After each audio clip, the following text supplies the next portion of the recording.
गुरु भगवान के शुक्राने हैं, गुरु भगवान को नमन है। भक्तमती राबिया। आज से 1200 वर्ष पूर्व तुर्किस्तान के बसरा नामक नगर में राबिया का जन्म एक गरीब मुसलमान के घर हुआ था। राबिया उसकी चौथी कन्या थी। राबिया की माँ तो उसके बचपन में ही मर गई थी। पिता भी राबिया को 12 वर्ष की उम्र में अनाथनी छोड़कर चल बसे। राबिया बड़े ही कष्ट के साथ अपना जीवन निर्वाह करती। एक समय देश में भयानक अकाल पड़ा, जिससे बहनों का संग भी छूट गया। किसी दुष्ट ने राबिया को फुसलाकर एक धनी के हाथ बेच दिया। धनी बड़ा ही स्वार्थी और निर्दय स्वभाव का था। देखिए, इतने विपरीत परिस्थिति में भी कैसे कोई भक्त बन सकता है। हम तो सोचते हैं हम कैसे भक्ति करें, हमारी परिस्थिति विपरीत है। संत राबिया का देखिएगा कितनी विपरीत परिस्थिति है, उन्होंने कैसे भक्ति करी। पैसों से खरीदा हुआ गुलाम राबिया पर तरह तरह के जुल्म होने लगे। गाली और मार तो मामूली बात थी।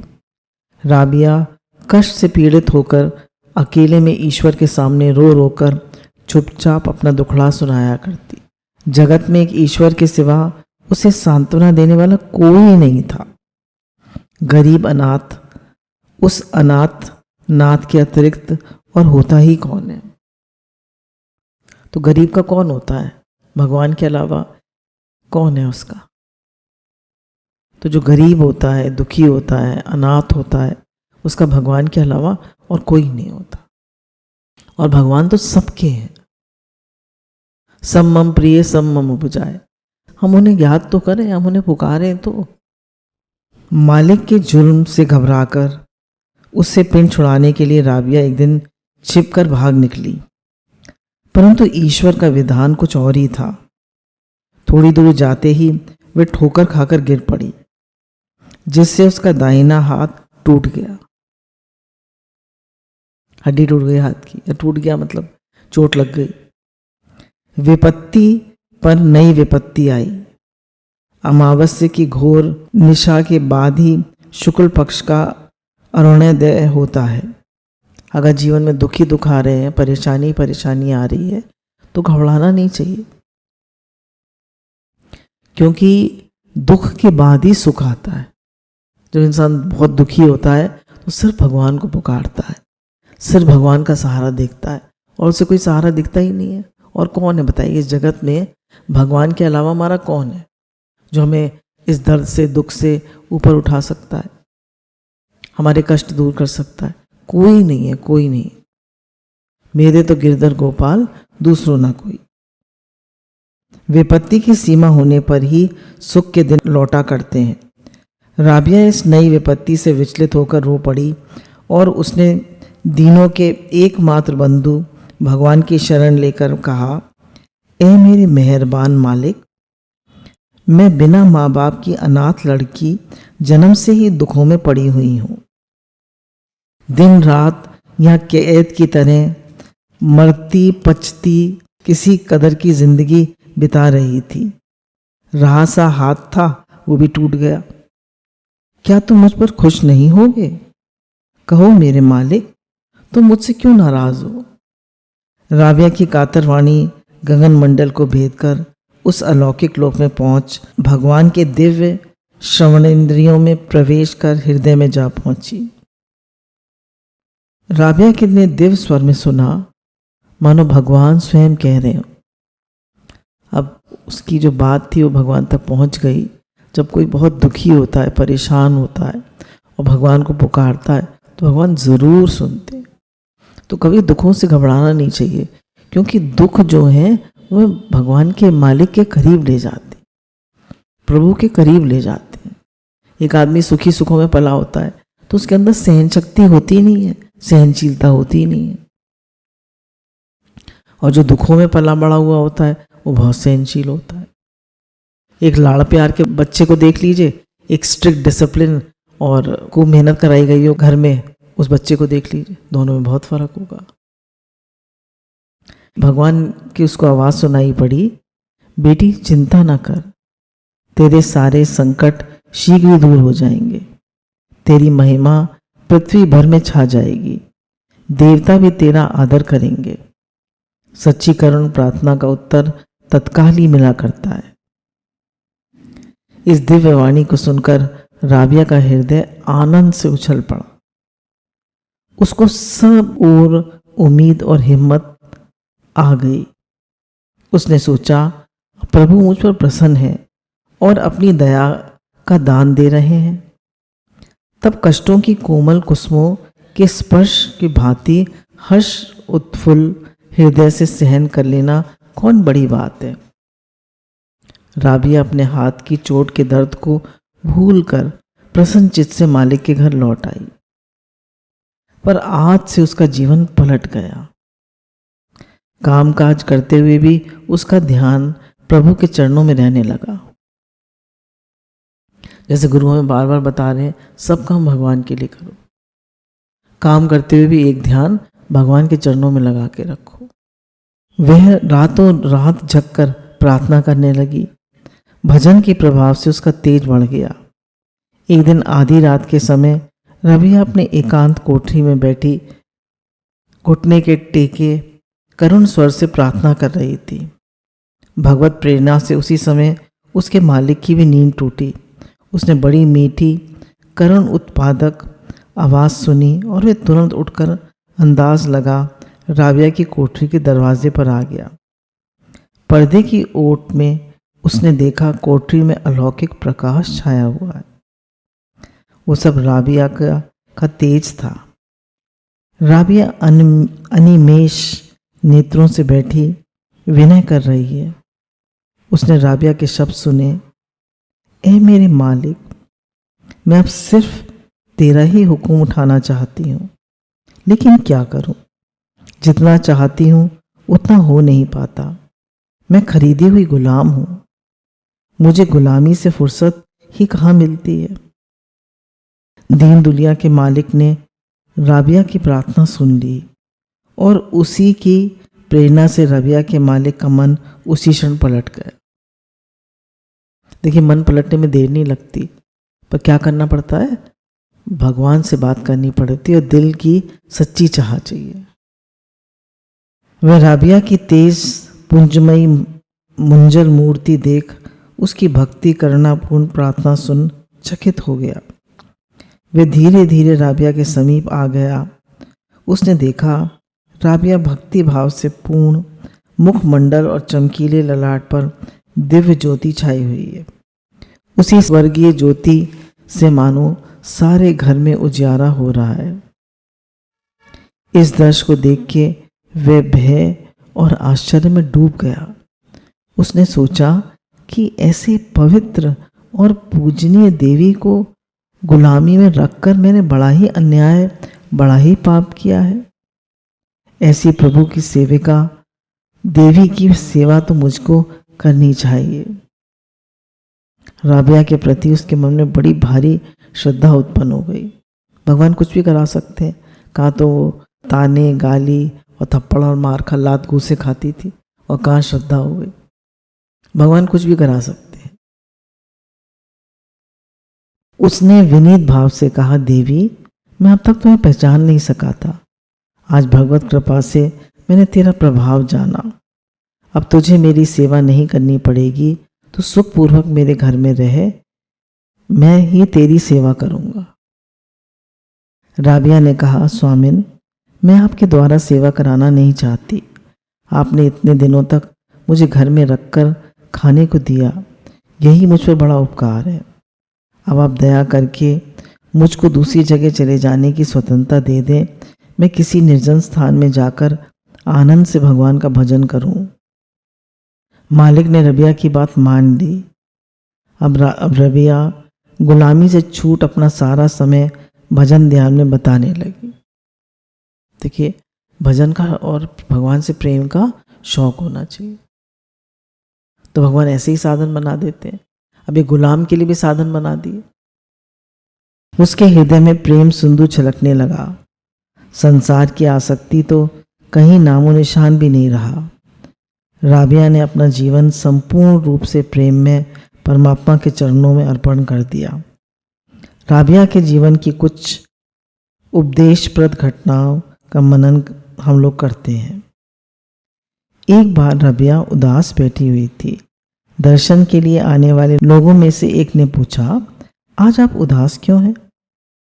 राबिया ने उत्तर दिया, आज सवेरे मेरे मन में स्वर्ग की ओर चला गया था। उसके लिए मेरे आंतरिक परम सखा ने मुझे फटकारा। मैं इसी कारण उदास हूँ कि सखा को छोड़कर मेरा पाजी मन दूसरी ओर क्यों गया। राबिया ईश्वर को सखा के रूप से भजती थी। एक समय राबिया बहुत बीमार थी। सूफियान नामक एक साधक उससे मिलने गया। राबिया की बीमारी हालत देख सूफियान ने बड़ा खेद हुआ, परंतु वे संकोच के कारण कुछ भी कह नहीं सका। तब राबिया ने उससे कहा, भाई तुम कुछ कहना चाहते हो तो कहो। सूफियान ने कहा, देवी आप प्रभु से प्रार्थना कीजिए, प्रभु आपकी बीमारी को जरूर मिटा देंगे। राबिया ने मुस्कुराते हुए जवाब दिया, सूफियान क्या तुम इस बात को नहीं जानते कि बीमारी किसी की इच्छा और इशारे से होती है? क्या इस बीमारी में मेरे प्रभु का हाथ नहीं है? कोई तकलीफ आती है, कोई कष्ट आता है तो भगवान की बड़ी कृपा होती है, भगवान का बड़ा प्रेम होता है। सूफियान, हाँ उसकी इच्छा के बिना तो क्या होता है। राबिया ने कहा, जब ये बात है तब तुम मुझसे ये कैसे कह रहे हो कि मैं उसकी इच्छा के विरुद्ध बीमारी से छूटने के लिए उससे प्रार्थना करूं। हम कहते हैं ना, भगवान आप देख लीजिएगा, भगवान आप देख लीजिएगा। तो वो भी एक भगवान का हमको नम्र बनाने के लिए, हमारे अहंकार को लेने के लिए, हमारे पाप को काटने के लिए दुख आता है। जो मेरा परम सखा है, जिसका प्रत्येक विधान प्रेम से भरा होता है, उसकी इच्छा के विरुद्ध कार्य करना क्या प्रेमी के लिए कभी उचित है? कैसा सुंदर आत्मसमर्पण। हम तकलीफ है, बीमारी है, कोई सेवा करने वाला भी नहीं है, पर वो भगवान से कुछ नहीं कह रहे, कहनी जैसी प्रभु की इच्छा वो मेरे लिए अच्छा।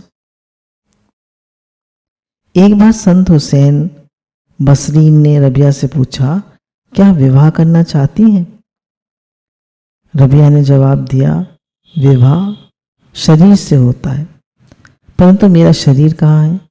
मैं तो मन के साथ इस तन को प्रभु के हाथों अर्पण कर चुकी हूँ।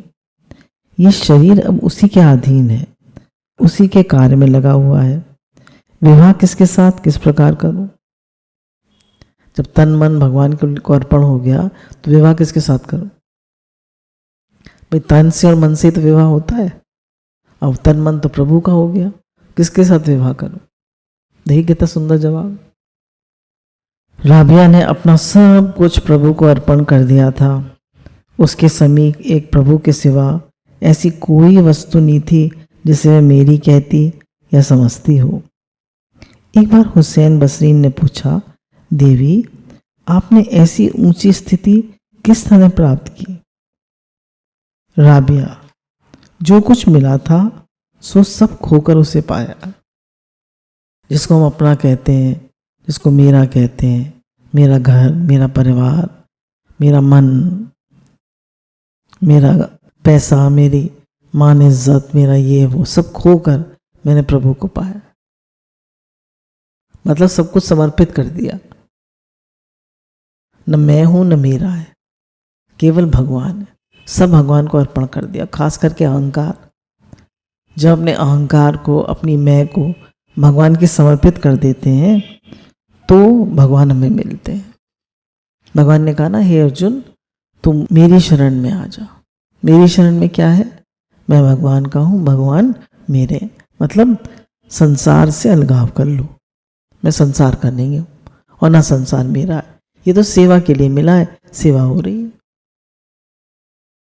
हुसैन ने कहा, आप जिस ईश्वर की उपासना करती हैं, क्या आपने उस ईश्वर को कभी देखा है?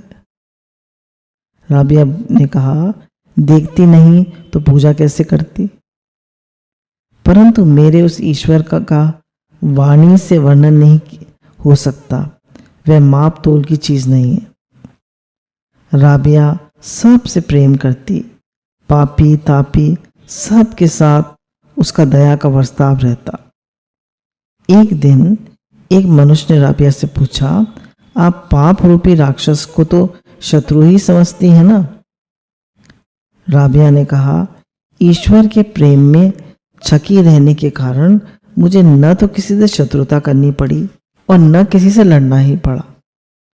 प्रभु कृपा से मेरा कोई शत्रु रहा ही नहीं। जैसे भागवत जी में आता है ना, अजात शत्रु। विदुर जी और युधिष्ठिर को दो को अजात शत्रु कहा जाता है। उनकी किसी से शत्रुता नहीं थी। एक बार दुर्योधन ने कहा कि मां मैं विजयी होना चाहता हूं, तुम बताओ क्या करूं? तो मां ने कहा युधिष्ठिर से जाके पूछो। तो उन्होंने कहा वो तो हमारे दुश्मन है, उनसे उन्हीं पे तो विजय पाना चाहता है, तो उनसे कैसे पूछूं? तो उन्होंने कहा बेटा तुम पूछो, वो ही बताएगा। उसकी नजर में ना कोई दोस्त है ना दुश्मन है, उसके लिए सब एक परमात्मा है। तो गए युधिष्ठिर के पास, तो उन्होंने वो बताया कि तुम्हें अगर युद्ध जीतना है तो तुम अपनी माँ से कहो कि अपने आँख की पट्टी हटा दे और तुम्हारे पर दृष्टि डाल दे, तुम्हारा सारा शरीर वज्र का हो जाए। युधिष्ठिर ने बताया था। अब भगवान ने कहा ये विजयी हो जाएगा तो कैसे होगा? अब भगवान ने अपनी ट्रिक खेल दी, कहा कैसे जाएगा माँ के सामने, इतना बड़ा लड़का। उन्होंने केले का पत्ता लपेट दिया भगवान कृष्ण ने, वही पोर्शन उसका कमजोर रह गया। पर देखिए युधिष्ठिर ने उसको शत्रु नहीं समझा, अजात शत्रु। तो ऐसी राबिया जो है वो अजात शत्रु हैं। प्रभु की कृपा से मेरा कोई शत्रु रहा ही नहीं। एक समय कुछ लोग राबिया के पास गए। राबिया ने उनमें से एक से पूछा, भाई तुम ईश्वर की सेवा किस लिए करते हो? उसने कहा, नरक की भयानक पीड़ा से छूटने के लिए।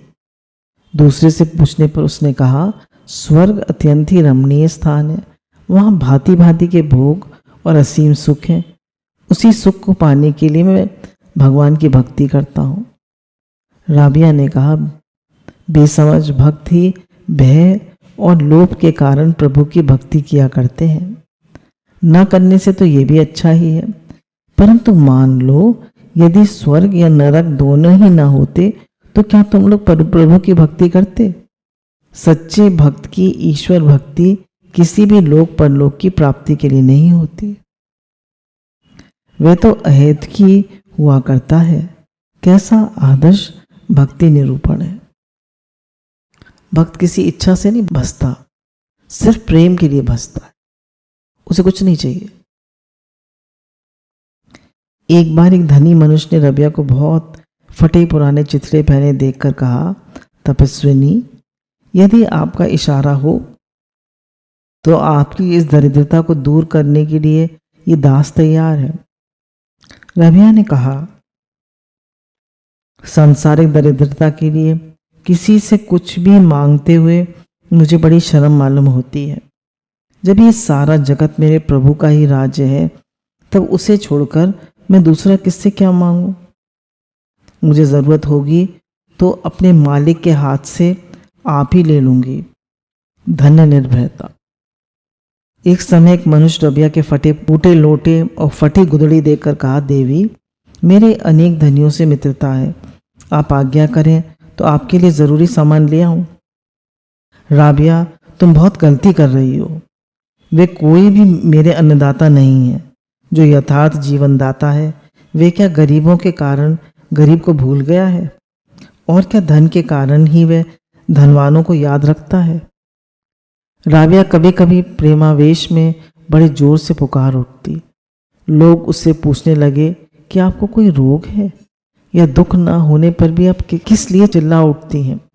राबिया ने कहा, मेरी बाहरी बीमारी नहीं है जिसको संसार के लोग समझ सकें। मेरे तो आंतरिक रोग है जो किसी भी वैद्य हकीम के वश नहीं है। मेरी ये बीमारी तो सिर्फ उस मनमोहक ने मुखड़े की छवि देखने से ही मिट सकती है।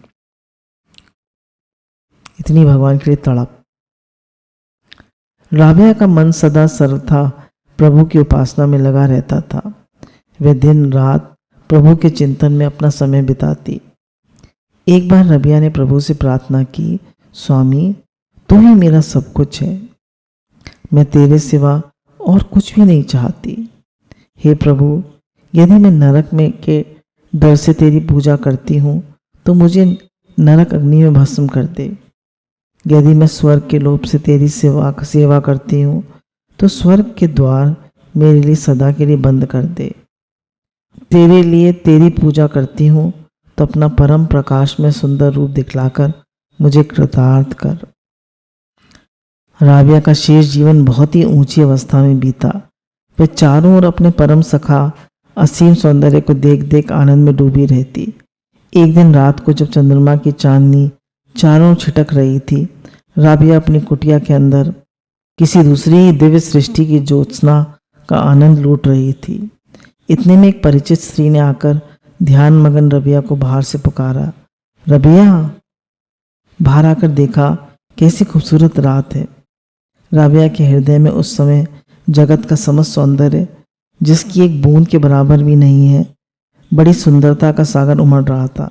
उसने कहा, तुम एक बार मेरे दिल के अंदर घुसकर देखो, कैसी दुनिया से परे की अनोखी खूबसूरती है। हिजरी सन 135 में राबिया भगवान ने मन लगाकर इस नश्वर शरीर को त्याग दिया।